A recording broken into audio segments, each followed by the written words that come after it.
they incarnate in a specific. So Krishna is an avatar of Vishnu, and Krishna is associated with Christ.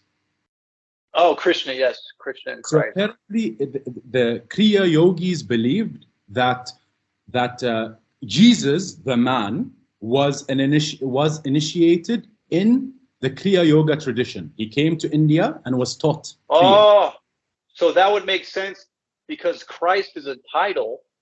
So he was initiated and became Jesus the Christ. Yes, yes. And the occult wisdom says that he was initiated in the East. He was missing from 13 to 30. And in Egypt, they have a shrine called Isa's house. So in Arabic, we call Jesus Isa. They have a house there where he lived. And then also the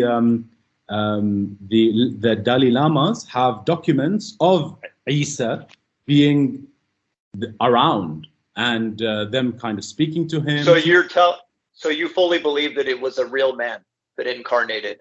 I don't fully believe anything around it specifically, but I do see kind of the ability. I do think it's a probable hypothesis that the person incarnated as a physical being, but also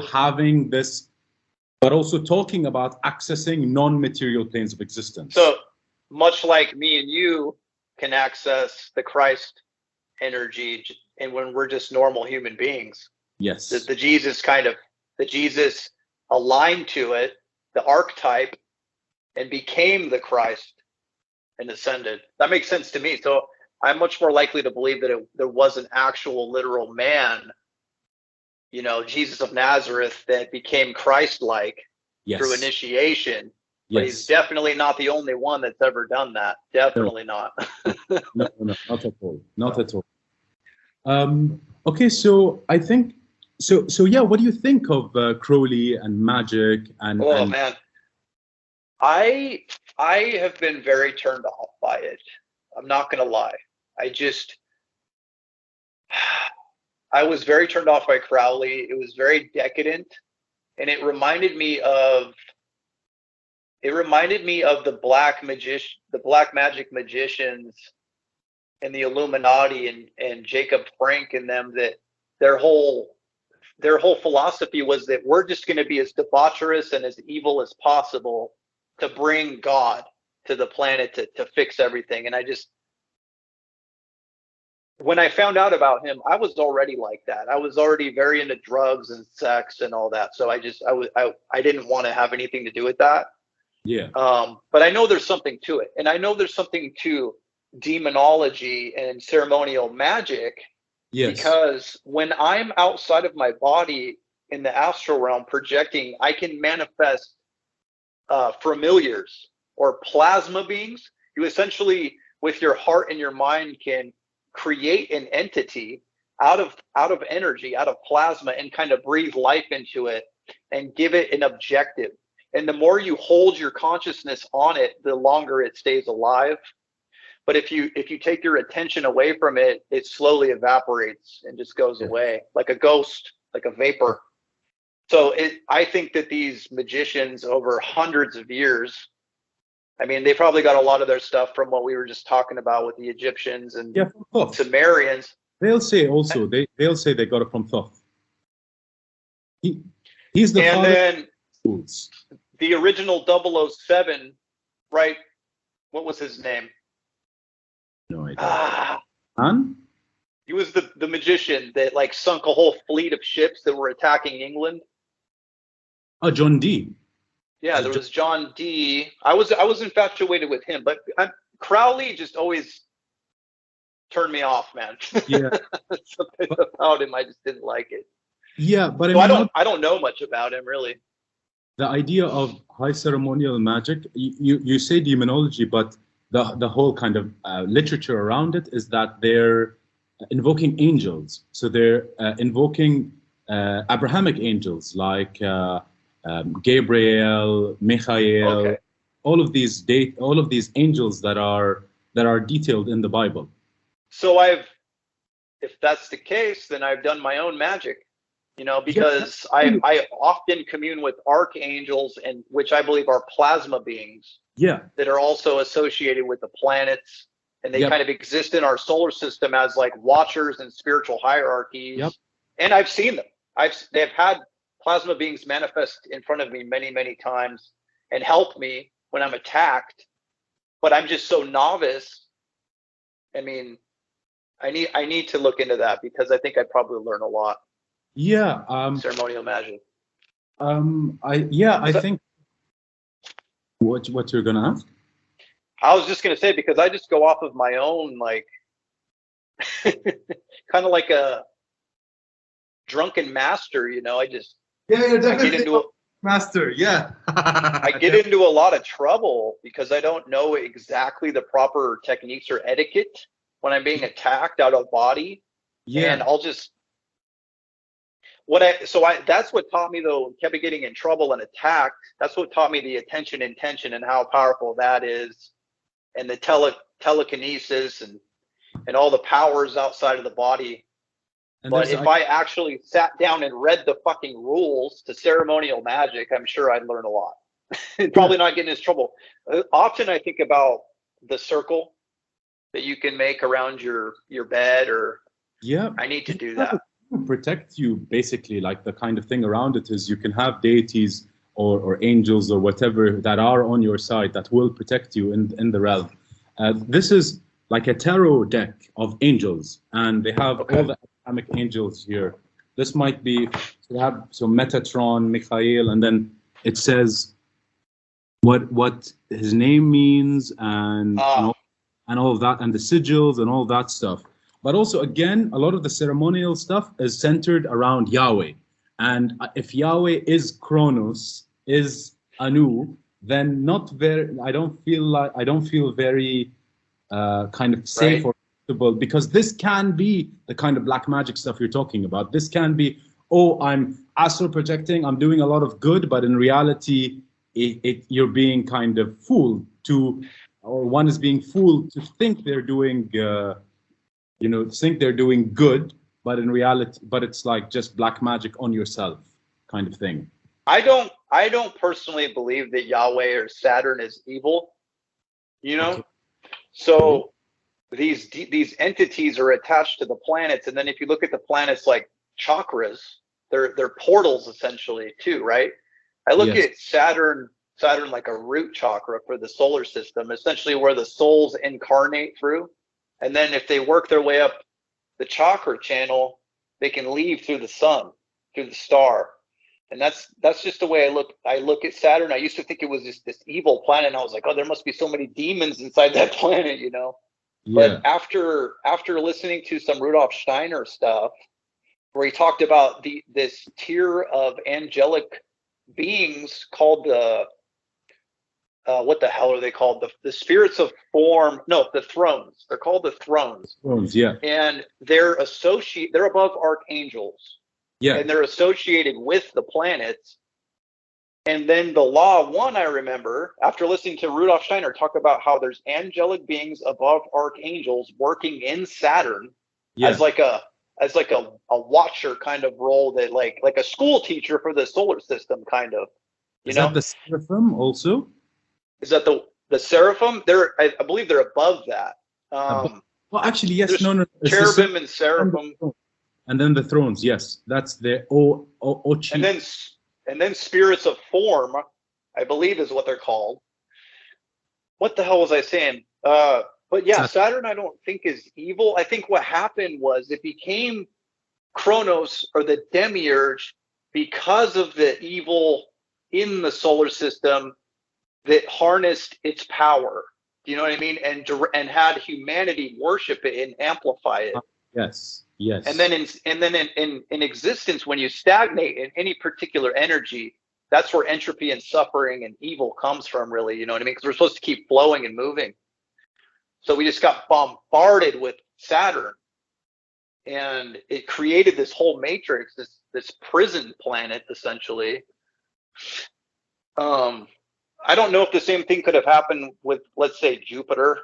Can Jupiter be harnessed and then you project Jupiter's energy on Earth? I don't I don't know what would come of that, but I do know that there was different Earth ages where different planets were associated with, and then also the races. So like Africa's associated with Mercury, China's associated, or Asia is associated with Venus, Europe is Jupiter, Saturn is America, and that's in the occult stuff anyway. And I think it goes through ages, you know what I mean? Like because of astrology, and then the planets just get amplified during different cycles, and then that plays a part in humanity's development. So, that's super interesting because in Islam, the holy day is Friday. So my weekend is Friday and Saturday. So I was curious as to why Muslims would consider Venus be the holy day. Well, we have it wrong in the United States. Our first day of the week is Moon Day or Monday, when it's really the first day of the week is Sunday. Sunday. So it should be Friday and Saturday. Like we should be Friday and Saturday like you guys, but we're delayed another day. But yeah, the ancients obviously, they split up the days of the week with the planets because they knew the powers of astrology and how it creates this whole dimension and manipulates it. And it's like we came here as these souls, and then the planets are like the coding. They're like the cymatics and the energy, and it manipulates the water in our body and our consciousness, and then we just tap into archetypes, you know what I mean? Yeah. And those archetypes can be in the form of deities as well, and angels and stuff. Yeah, it's just like a Wi-Fi signal. I think about it like a Wi-Fi signal, the kind of planetary energies. I think just the last thing I want to ask about before we wrap up is the Saturn Moon matrix. What's your take on that? And I think that when a soul dies, I believe it leaves the body, it gets caught in these Wi-Fi fields of planets, okay? And it goes to the moon first. Unless it's time for the soul to ascend, it goes to the sun. But it kind of captures it electromagnetically and then cycles it back through the solar system, through the various fields and energies of the planets. And as we go down, I think we revert and go back to like zero once we get to Saturn, and then it's time to be a baby again, essentially, and come back. It brings us back. Okay. I got that from studying occult sciences, and then also from my out of body experiences. It makes sense to me just from what I've experienced. But I think that each planet has the different Wi-Fi fields and energy levels, and there's beings associated with them, and we kind of, as our soul goes back, it kind of spends time in each planet and like plays out karma, and then the farther it goes to neutral again. But the whole point obviously is to leave the solar system, right? Yes. And I think that's what we're going to do this time, because we're going to activate our light bodies and then keep our memory and not be unconscious and have bad karma. So that's what I think, the obsession around death. So a lot of death cults, Egyptian Book of the Dead, Tibetan Book of the Dead, is just understanding how to be literate in your astral body as opposed to your physical, instead of your physical body. Like when your physical body, and you read this in the last Rudolf Steiner video about when your body becomes obsolete, you still have to move. But if you don't know how to move without your body, you'll just be stuck. And then that's where you get the legends of ghosts in the graveyard, man, because they linger around with their subconscious mind like a vaporous ghost, just trying to wake up, and they're lost. Yeah. But if we realize our power in our light body and bring in the lucid memory, then we can leave intact, and we can be like, okay, I have transitioned. I am going now. This is where I'm going to go. I'm going to go where I'm vibrating. How much karma do I have? I don't know, but hopefully not a lot. But I think a lot. That's what ghosts are essentially, is people in their astral bodies that essentially haven't made the decision to be recycled or to leave. So they linger.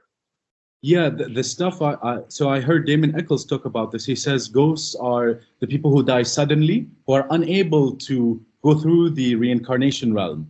Because naturally, when people would die, they would just, so three options when death, either unconsciously reincarnate, the second option being incarnating again with the memory, becoming a bodhisattva to kind of aid the awakening and stuff like that. And the third is merging with source. Makes sense to me. And I mean, unfortunately, a lot of people, they just die suddenly. So they could be in a state of shock and not know what happened. Yeah. And all they know is they're alive still, yeah. right? But they're in their astral body. So, because I tell you what, when I go in my astral body, I can manifest fingers. I don't ever see my feet, which is strange. But I can see my arms and my hand and stuff. So I can see where they would be confused. They wouldn't know they were dead. Yeah, I'm looking forward to experiencing all that stuff. I've had a few. The dark topic. Yeah, no, I'm okay with the dark. Also, also metalhead and also into like the grungy and the dark. And I think like connect and resonate with a lot of your stuff because of that, because it's coming from the kind of, it's the good and the bad. It's the beautiful and the disgusting. It's both. Oh, I was just so turned off by, when the spiritual stuff, when I first came online, it was just, everyone's like, I'm such a perfect angel and nothing ever bad happens and you should never say no word. And I'm just like, really? Like, that's not real life, No, absolutely not. And I think that for 2023 this year, I think the thing humanity might need the most is acknowledging that there is evil in the world, acknowledging that there is evil in the world, because a lot of people can't see evil outside because they can't see evil inside. They don't want to see evil inside. Yeah. They realize evil's real, like 2020, and then they're just like, oh my God, what do we do? So they run to religion, or they go inside and do the inner work, because you can't fix it as one man or one woman.